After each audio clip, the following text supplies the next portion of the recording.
Growing up in Gilbert, Arizona, in a family of 6 boys provided the drive and competitive nature behind that of Arizona State linebacker Case Hatch.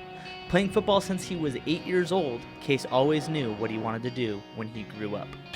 Football has been a huge part of my life and my family. Growing up with a lot of boys, we're always fighting, and football seemed to be like the way out. Early on in my life, I kind of used it as a getaway. And so starting with flag football, super young, had that opportunity to get a little rough with some kids, and then moving on to tackle at like the age 8, I believe is when I started that. But ever since, it's been a journey since that beginning. I love for my whole life.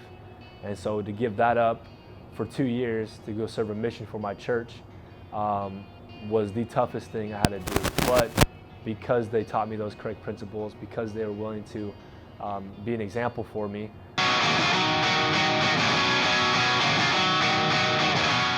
this was not an easy decision for Case, having his lifelong dream of playing football come to a halt.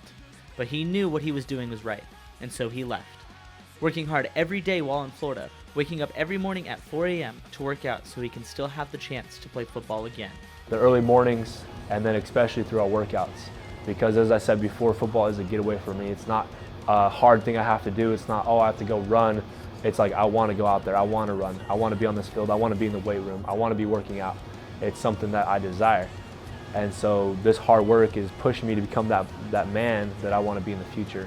Playing the game you have loved for so long, or serve God, and know that He will bless you to continue on the path you most desire.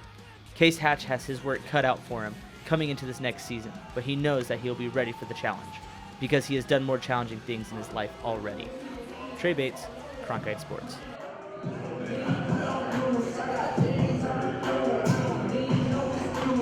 When Alex Morella completed his purchase of the Arizona Coyotes in July, he made clear his commitment to keeping the team in Arizona for the long term. Over the weekend, the team put that commitment to the fans on open display, hosting a fan fest that gave Coyotes faithful a chance to get up close and personal with some of their favorite players. The Coyotes gave the fans an opportunity to get out of the heat with the free event. The team has faced a lot of speculations over the past few years on whether the franchise would stay in Arizona. The Coyotes understand the importance of events like this to the community. We give attendees some really great unprecedented player access that they would not get any other time during the season.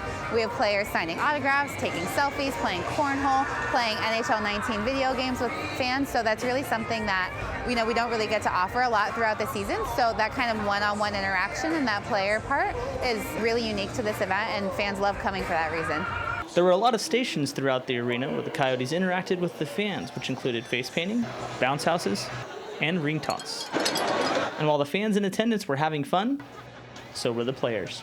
It's obviously nice to get inside a little bit, and it's nice and cold in here event because we're trying to build a game and build our team out in the community, and I think this helps for the fans to be able to see what we look like without the gear on, and just to be able to talk to us a little bit. Obviously the other way around too. Puck drops on the Coyote season October 3rd in Anaheim. In the Broadcast Center, Trey Bates, Cronkite News.